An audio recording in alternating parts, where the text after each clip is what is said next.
சமையல். இன்றைக்கி நம்ம சேனலில் வந்து வெங்காயப்பூ பொரியல் எப்படி பண்ணுறதுங்கிறத பார்க்க போகிறோம். இதான் அந்த வெங்காயப்பூ. இதை வச்சு நம்ம ஒரு பொரியல் பண்ண போகிறோம். நான் வந்து ஆல்ரெடி உங்களுக்கு என் கார்டன் டூரில் காமிச்சிருந்தேன். அதில் வந்து வெங்காய சட்டிலாம் நல்லா போடுறது. எனக்கு நிறையா வெங்காயம் கிடச்சிச்சு. அதுலேருந்து அதோடைய பூ இதுவும் சேம். வெங்காயத்தில் நம்மளுக்கு என்ன சத்து இருக்குதோ, வெங்காய தாளில் என்ன சத்து இருக்குதோ அதே சேம் சத்து இந்த வெங்காய பூலேயும் இருக்குது. ரொம்ப வித்தியாசமாக டேஸ்ட்டாக நல்லாயிருக்கும். இதை வச்சு தான் இன்றைக்கி பொரியல் பண்ண போகிறோம். எப்படின்னா ஃபஸ்ட்டு நம்ம இந்த வெங்காய பூ எடுத்து இந்த ஸ்டெம்லாம் தேவையில்லை. இது வந்து கொஞ்சம் ரஃப் ஆயிரும். ஃபஸ்ட்டு வந்து அது சின்ன செடியாக இருக்கும்போது அது ஆனியன் லீக்ஸ் நம்ம இந்த ஃப்ரைட் ரைஸ், மஞ்சூரியன் இதுக்கெலாம் நம்ம ஆட் பண்ணி பண்ணோம்ல, அது வந்து கொஞ்சம் சாஃப்டாக இருக்கும். அப்புறம் கொஞ்சம் வளர வளர கீழே வெங்காயம் அடியில் வைக்கும்போது இது வந்து கொஞ்சம் நல்லா தடிப்பமாக ஆயிரும், கொஞ்சம் ஹார்டாகிடும். தென் இது வந்து பொரியல் பண்ணுறதுக்கு இது சூட்டபுளாக இருக்காது, ஹார்டாக இருக்கிறதுனால. அப்புறம் பூ வந்துடும். அப்போ வந்து பூவை மட்டும் தான் நம்ம வந்து பொரியல் பண்ணணும். ஸோ இதெல்லாம் நம்ம கட் பண்ணி எடுத்துகிட்டு இந்த பூவை மட்டும் இதுக்கு அங்கே நான் வந்து அதை கட் பண்ணி நல்லா வாஷ் பண்ணி 2-3 தண்ணி நம்ம வாஷ் பண்ணணும். நல்லா வாஷ் பண்ணி அதை சின்னதாக கட் பண்ணி நான் எடுத்துகிட்டு வரேன். இதை வச்சுட்டு நம்ம வந்து முதல்ல கொஞ்சம் எண்ணெய் ஊற்றி, எண்ணெய் கொஞ்சம் சூடான பிறகு நம்ம வந்து அதில் வெங்காயம் கடுகு உளுத்தப்பருப்பு தாளிச்சிட்டு, சீரகம் தாளித்து, வெங்காயம், காஞ்ச மிளகாய் அதை கொஞ்சம் நல்லா ஃப்ரை பண்ண பிறகு கொஞ்சம் பூண்டு, ஒரு 4-5 பூண்டு, நம்ம எவ்வளோ குவான்டிட்டி வச்சுருக்கோமோ அதுக்கு தக்க கொஞ்சமாக பூண்டு கொஞ்சம் நல்லா அதை க்ரஷ் பண்ணி நல்லா அதை தள்ளி இடித்து அதோட ஃப்ரை பண்ணணும். ஏன்னா அது வேறு மாதிரி ஒரு டேஸ்ட் இருக்கும். நம்ம பொடியாக கட் பண்ணி போடுறதோட அந்த மாதிரி இடித்து போடுறது வேறு டேஸ்ட்டில் இருக்கும். அந்த மாதிரி ஃப்ரை பண்ணிவிட்டு அது கொஞ்சம் ஃப்ரை ஆன பிறகு கொஞ்சோண்டு ஆனியன், வெங்காயம் போடணும் சின்னதாக கட் பண்ணி.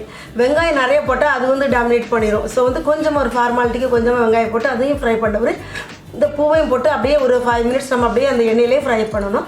அப்புறம் ஒரு 1/4 டம்ளர் தண்ணி ஊற்றி இது வந்து குக் பண்ண வைக்கணும் மூடி வச்சு. அது கொஞ்சம் நேரம் குக் ஆன பிறகு நம்ம வந்து வெஜிடேரியனாக இருந்தால் வந்து தேங்காய் போட்டுக்கலாம். லாஸ்ட்டில் தேங்காய் பூ திருப்பி போட்டுக்கலாம், நல்லாயிருக்கும். நான்வெஜ்ஜு சாப்பிட்றவங்களா இருந்தால் முட்டை இருக்குல்ல, அது ஒரு முட்டை நம்ம எவ்வளோ அளவு வச்சுருக்கோமோ அதுக்கு தக்க 1 முட்டையோ 2 முட்டையோ நல்லா அடித்து லாஸ்ட்டில் அதில் ஊற்றி அதை நல்லா நம்ம வந்து ஒரு ஸ்க்ரம்பிள் எக் பண்ணுற மாதிரி நல்லா பண்ணிட்டா ரொம்ப டேஸ்ட்டாக இருக்கும். சாம்பார் சாதம், ரசம் சாதம், புளி சாதம், புளிக்குழம்பு எல்லாத்துக்குமே நல்ல ஒரு சூட்டபுளாக இருக்கும். எப்படி பண்ணுறதுன்னு பார்க்கலாம். இப்போ வந்து நான் ஸ்டவ்வை ஆன் பண்ணி கடாயில் 2 ஸ்பூன் எண்ணெய் ஊற்றிருக்கேன். எண்ணெய் ஹீட் ஆகட்டும்.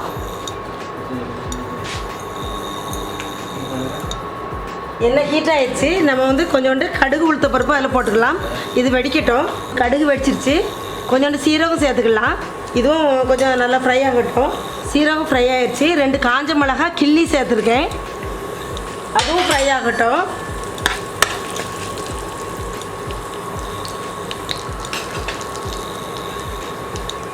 காஞ்ச மிளகாய் ஃப்ரை ஆகிடுச்சு. ஆனியன், ஒரு சின்ன சைஸ் ஆனியன் கட் பண்ணி வச்சுருக்கேன், அதையும் சேர்த்துக்கலாம்.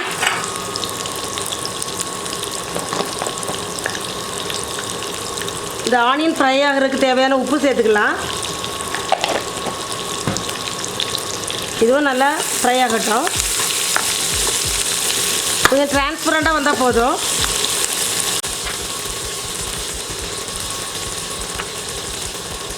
இப்போ வந்து நான் ஒரு 5 பல் பூண்டு எடுத்து நல்லா தள்ளி வச்சுருக்கேன், அதையும் சேர்த்துக்கலாம். ரெண்டும் சேர்ந்து கொஞ்சம் நல்லா டிரான்ஸ்பரண்ட்டாக ஃப்ரை ஆக வரைக்கும் நம்ம வெயிட் பண்ணலாம். இப்போ இந்த வெங்காயமும் பூண்டும் கொஞ்சம் நல்லா டிரான்ஸ்பரண்ட் ஆகிடுச்சு.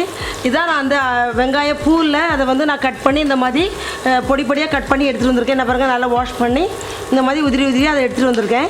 இதை நம்ம கட் பண்ணும்போது நம்ம வெங்காயத்தை எப்படி கட் பண்ணுறோமோ அதே மாதிரி தான் நம்ம கண்ணெல்லாம் கறிக்குதோம். அந்த மாதிரி காரமாக இது இருக்குது. இப்போ இதை ஃப்ரை பண்ணுவோம் நல்லா. ஒரு 5 மினிட்ஸ் வந்து நம்ம வந்து இதை நல்லா அந்த எண்ணெயிலே புரட்டி நம்ம அதை வந்து ஃப்ரை பண்ணணும். அப்போ தான் அந்த டேஸ்ட் நல்லாயிருக்கும்.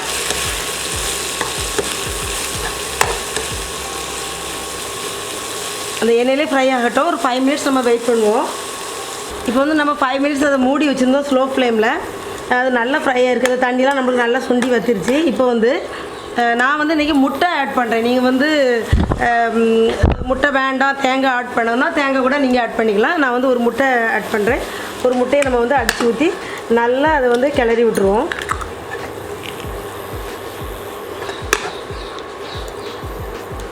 இப்போ வந்து நம்ம அதை முட்டை ஊற்றி நல்லா அதை ஃப்ரை பண்ணி மிக்ஸ் பண்ணி வச்சுருக்கோம் பாருங்கள்.